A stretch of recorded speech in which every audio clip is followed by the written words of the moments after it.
Hi everyone, welcome to part 2 of my presentation, Little Big Planet Adventures in Melodic Composition.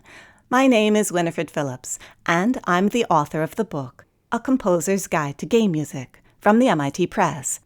I'm also the composer of music for a lot of video games. These include Assassin's Creed Liberation, The Da Vinci Code, Speed Racer, Shrek the Third.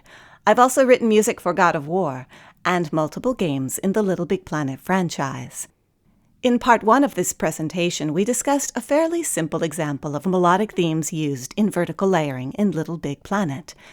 So now let's move on to something just a little bit more interesting. In the Little Big Planet 2 console game, players get to explore a lot of imaginative worlds, including a sugary land of cookies and cupcakes ruled by a temperamental baker who likes to experiment with live electricity and crazy robots made from giant teacups. When I was given the assignment to compose an interactive track for this level, I knew that the music would have to be really distinctive. Yes, this is the track we talked about in part 1, the track that inspired YouTube commenter Coach Yellow1 and his friends to try and sing along. The track is called Victoria's Lab, and the lyrics are actually closer to la-di-da than blah-da-blah, but maybe that's just semantics. Anyway, Coach Yellow1 was onto something in pointing out that the la-di-da, or blah-da-blah, really does draw your attention. I'll play the layer that has this melody so that you can hear what it sounds like when it's alone.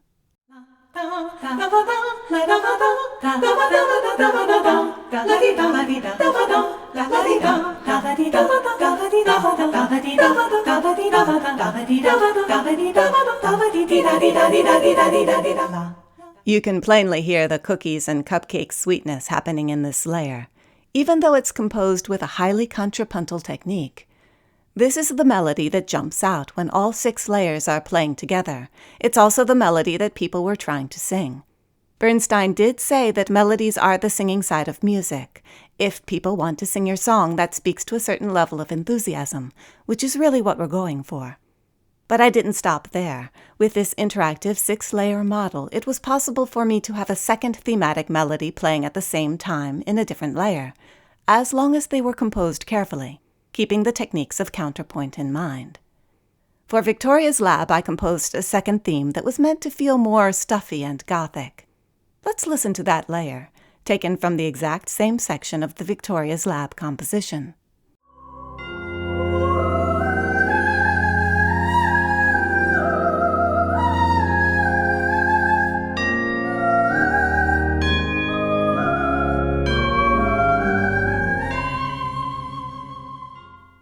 So now we have 2 themes. They can be played alone or together, and sometimes they can alternate. It's an interesting way in which an interactive vertical layering model can maximize its thematic content and create more possibilities for the audio team when implementing the layers into their game levels. Here's an example of the 2 themes alternating, starting with the fugato and then switching to the more operatic melody.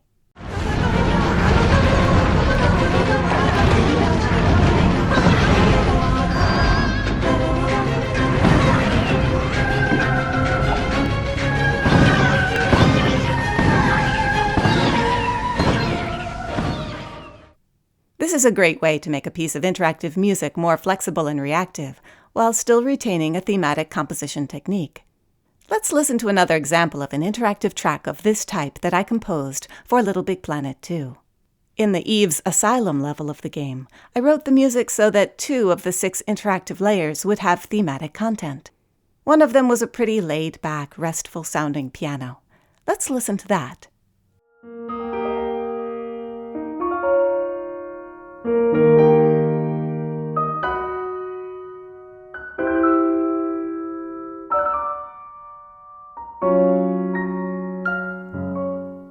So you can see this melody has a pretty low-keyed quality.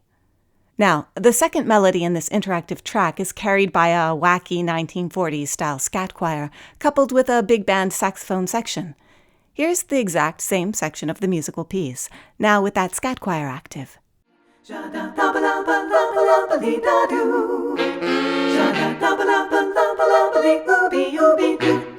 Zuba, zuba, zuba, zuba, hody, hody, hidey, hoo, da, dooba-doo, dooba-doo, dooba-doo, dooba-doo.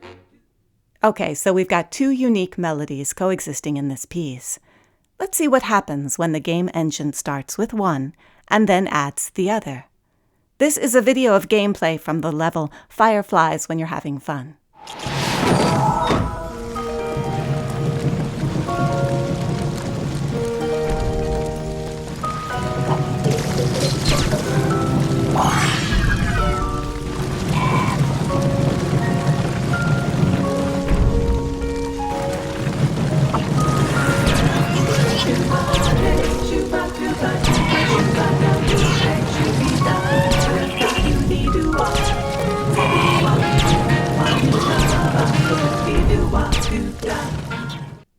What's great about using counterpoint melodies in an interactive composition like this one is that you get two themes occupying the same musical space.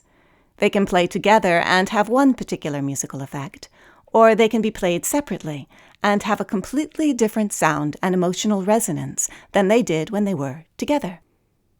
Okay, so we've explored the idea of musical themes woven into the construct of an interactive composition based around vertical layers, but we haven't yet talked about another very important subject. What about recurring melodies? How would that work in an interactive composition? As Leonard Bernstein reminded us in Part 1, melody can attain added significance when it repeats, and this kind of melodic repetition increases the listener's enjoyment of the tune. Recurring melodies are very useful for a composer creating a video game score for a story-driven project.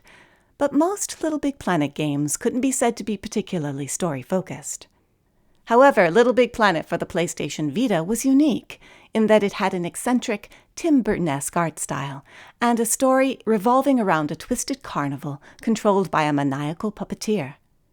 One of his victims, a childlike doll named Marianne, had taken it upon herself to help all of the damaged toys she found. When I was asked to compose music for Marianne's levels, I knew that I would need to write a memorable theme for her. In Little Big Planet for the PlayStation Vita, the interactive system is structured around 3 vertical layers rather than 6, and while that may seem less complex, it also gives us fewer options for interactive combinations, so the composer has to be very careful about what musical content is assigned to what vertical layer. All 3 should feel unique, so that they can stand alone, but also be played together. For Marianne's theme, I started with a gentle ambient background that conveyed the weird and lovely world she lived in. Let's listen to a brief snippet of that.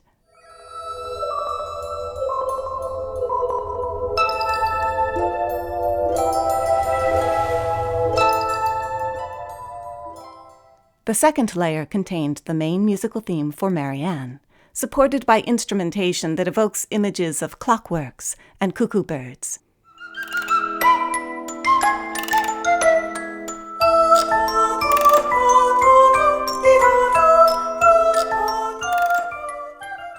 The third layer is the danger music, used for combat situations.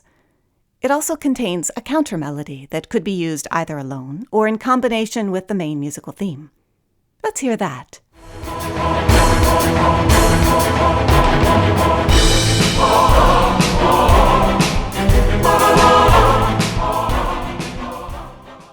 Okay, now we see how these 3 layers contain different content, including 2 melodies. So let's see how that works in gameplay.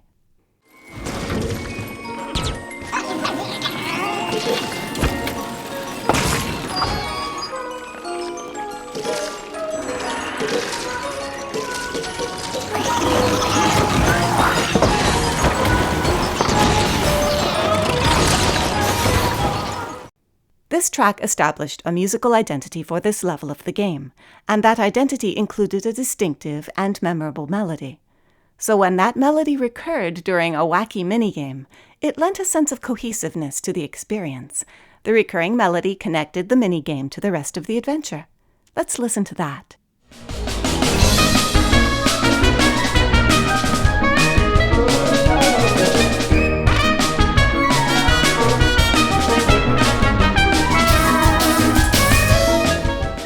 So now, to wrap things up, let's take a last look at musical themes and talk for a moment about their innate power.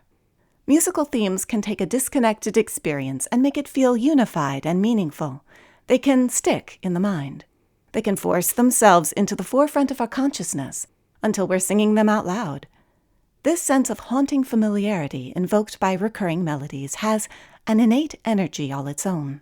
When implemented into an interactive musical construct, such as that employed by the Little Big Planet series, melodies can attain a power to arouse the enthusiasm of players and increase their enjoyment of the game. That concludes this presentation on melodic composition in the Little Big Planet franchise. You can read more about composing music for games in my book, A Composer's Guide to Game Music, published by the MIT Press. And if you missed part 1 of this video presentation, you can check out that video by clicking this link. Thanks for watching.